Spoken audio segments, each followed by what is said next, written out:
बिल्ली पांड्या बहुत अमीर हुआ करती थी, पर फिर इसको इसके घर वालों ने निकाल दिया।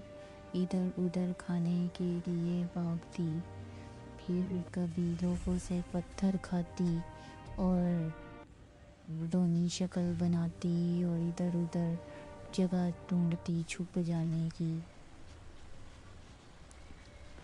फिर इसको एक इसके बचपन का दोस्त मिला और वो इसको अपने साथ ले गया, पर इसको भी इसके घर वालों ने निकाल दिया। फिर इनको दिखी समोसों की दुकान। बिल्ली कहती है, भाईजान समोसा लेना है।